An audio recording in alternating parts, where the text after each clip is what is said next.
Claro, es que vivir a esa altura Que tienes se que... mueve, ¿eh? Que estos Y encima edificios se mueven. se mueven, ¿no? Y especialmente cuando hubo este terremoto el año Sí, sí. pasado. eh, Fue un terremoto que tumbó un edificio que estaba en construcción. Sí, Murieron muchos trabajadores que estaban sí. allí. Eh, Hemos vivido ahora en Venezuela, hemos vivido un terremoto también. Eh, los edificios entiendo que están preparados para, o se construyen pensando sobre todo en ciudades que pueden tener riesgo de terremotos. Y sin embargo, vemos muchas veces un edificio pegado a otro, uno se cae como un castillo de naipes y el otro aguanta. ¿Esto es que uno ha sido mal construido, defectuoso, es mala suerte? ¿Qué es lo que hace que unos edificios aguanten y otros no? Evidentemente es la estructura. Habría que ver la estructura del edificio que se ha caído y cómo está diseñada la estructura del edificio que se ha mantenido en pie, ¿no? Entonces, por ejemplo, el que se cayó aquí en Bangkok eh, estaba en construcción, ¿no? Yo he visto las imágenes y entonces lo que se ve es como que cede una columna de la esquina de planta cuadrada, cede una columna de la esquina y entonces estaba en construcción. No lo sé porque nunca se llegó a saber lo que pasó ahí, ¿no? Pero sí que se ve como que cede en una de las esquinas. Supuestamente el edificio tiene un bloque central, un núcleo central, que es como sería la columna vertebral nuestra. Cede una columna y entonces de repente 3 plantas caen y pesan, ¿no? Y entonces ese peso ya no lo aguanta la columna que está en la cuarta planta de debajo, ¿no? Entonces todo eso es un exceso de peso y entonces cede, ¿no? Luego ese edificio que se cayó, aparte que estaba en construcción, estaba usando también un acero que no está, no se puede no se puede vender, pero pertenecía a una empresa del ministro, entonces ahí hay un rollo raro, ¿no? Pero evidentemente, si hay un edificio que se ha caído y el otro no, la justificación es el diseño de la estructura y la cimentación, ¿no? Porque hay muchos casos donde he visto he visto imágenes de lo de Venezuela, pero no he visto en detalle, pero por ejemplo, si hubiese un terremoto en Madrid, en el barrio de Salamanca, ¿sabes? Hay muchos bloques que lo que es la cimentación no es muy profunda.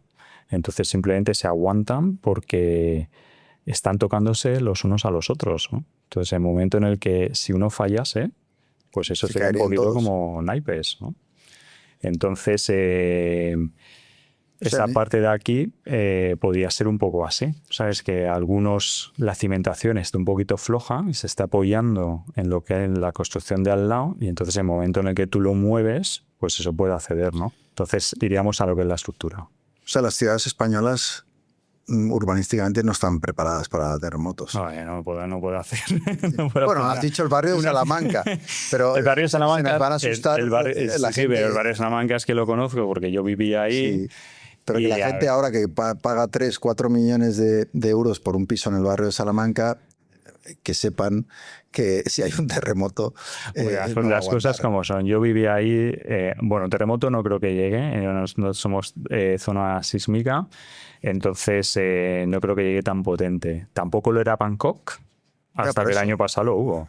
Sí, que Entonces, nadie está 100%. En Bangkok se aguantó porque el terremoto fue en Myanmar, 7.3, 7.4, ¿no? Algo similar a lo de Venezuela, el epicentro en Mandalay, entonces ahí sí que se cayeron un mogollón de edificios porque el país es lo que es, entonces no está preparado para eso, para esa tecnología. Y aquí lo que llega es a la onda expansiva, ¿no? De lo que es el terremoto. Aquí se calculan para que haya un terremoto, las estructuras de los rascacielos de los edificios se calculan para que haya un terremoto en la ciudad de 6.0, ¿no? En la escala Richter, ¿no? Y claro, aquí la onda expansiva que llegó, dijeron que llegó como 5.1, 5.3 y por eso aguantó. Lo que pasa que sí que es verdad, esto vamos a decirlo, que Bangkok tiene unos 460 rascacielos y entonces salvo que estaba en construcción, que estaban usando un acero extraño, el resto aguantó. Pero de maravilla, ¿no? Evidentemente le Pero salieron aguantó grietas. un seísmo de 5, me has dicho 1, creo. 5,1, 5,3. Si hubieran sido 6,2, Pues habría aguantado. 6,2, supuestamente la teoría es que el ingeniero de cálculo de los edificios usa 6, ¿no? Entonces, para un terremoto de 6. Entonces, si hubiese 6,2, teóricamente el edificio se hubiera caído. Ya, en el caso de Japón y ciudades como Tokio, Si el epicentro hubiese sido aquí. en ciudades como Tokio están construidos para aguantar terremotos superiores a 7 y tienen estos sistemas que no sé muy bien cómo funcionan, pero que hace que sean como un flan, en cierto modo, los edificios, ¿no? Para que no se vengan abajo, oscilan y terminan aguantando. ¿Cómo funciona ese sistema? Eso, mira, aquí en Bangkok hay una oficina, un cuarto central de... Eso te lo he traducido del inglés.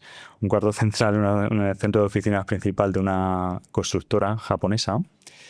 Y sí que tiene ese sistema. Es el único rascacielos De Bangkok que tiene el sistema constructivo de los japoneses. Y ese rascacielos no sufrió ningún desperfecto, ningún daño, ¿no?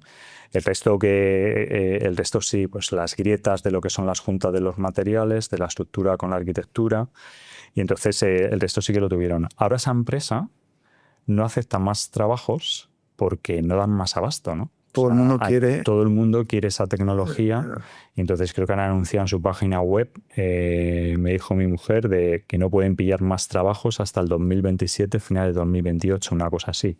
O sea que están petadísimos de trabajo. Ese sistema, bueno, no sé si cuando has estado en Japón, que me consta que has estado, ¿vale? Tú ves que los edificios no se tocan, ¿no? Hay como 20 centímetros, ¿vale? Que es para que eso, pues cuando hay los terremotos, ¿vale? Los edificios no se toquen los unos a los otros, ¿no? Entonces, ese sistema lo que hace es construyen como un vaso, ¿vale? Si este es el terreno, ¿vale? Construyen como un vaso de hormigón enterrado, ¿vale? Y abajo, en la parte de abajo, le ponen unos muelles, vamos a decirlo así, a lo vasto, unos muelles así muy, muy grandes, ¿no? Con unos neoprenos, ¿no? Tanto en la parte de arriba como en la parte de abajo. Y entonces eso de ahí es la base para hacer ya la cimentación del edificio que tú tienes, ¿no?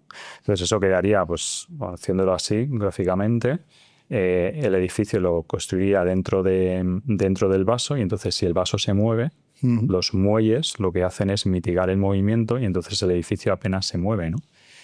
Aquí en Bangkok, los edificios el día del terremoto que se movieron es porque justo debajo del rascacielos tienen unos pilotes enormes, de grandes, que van 60 metros de abajo, que supuestamente es donde 60, 55 es donde encuentran ya la roca madre y es donde se apoyan, ¿no? Entonces, cuando hubo el movimiento tectónico de las placas que desplazó, claro, lo que estaba desplazando era la placa donde se están apoyando los rascacielos y por eso los rascacielos se movieron y notaron ese movimiento. El Bangkok horizontal, que es este de las shop houses, ¿no? de las tiendas casa, pues esa apenas lo notó, porque esas se levantan con cimentaciones muy pequeñitas, de 7, 8 metros de profundidad, y como lo que se movió estaba a 50, 60 metros de profundidad, pues cuando llegó arriba, como es un terreno de barro, lo que hay aquí, las casas esas no notaron apenas nada. Cuando vemos lo que ha ocurrido en Venezuela y cómo algunos edificios se han caído con mucha facilidad, luego encuentras que terremotos más fuertes que esos en Tokio no tienen ni una sola víctima. Entonces, da la sensación de que al final es una cuestión de invertir en esa construcción. Los japoneses tienen los recursos y la tecnología, pero esa tecnología la podrían construir todos los que quisieran, pero hay países que por lo que sea no lo hacen. Entonces la tragedia siempre es mucho mayor, ¿no? Es decir, el mismo terremoto tiene un efecto mínimo en Japón y es mortal y trágico en Venezuela.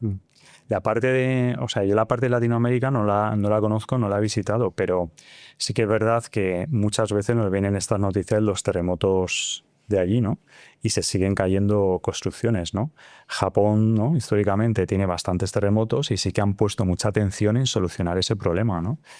Cuando visitas, por ejemplo, Kioto, ¿no? Estos templos famosos, ese templo famoso que tiene 3 piedras minimalistas y tal, y te fijas en cómo ponen ese templo de piedra en una fundación, o sea, hacen una piedra, ¿no?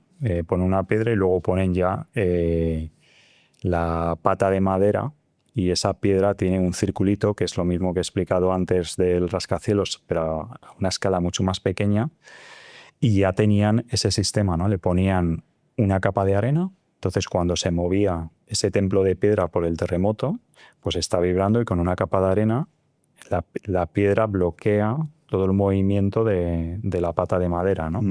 Entonces, hay una parte cultural de intentar solucionar ese problema, ¿no? Yo desde que soy pequeño estoy escuchando terremotos en Latinoamérica y las imágenes siempre son iguales, ¿no? Entonces entiendo que una parte de inversión para solucionar ese problema pues, debería ser necesaria, ¿no? Si pueden o no, pues eso ya no lo puedo decir.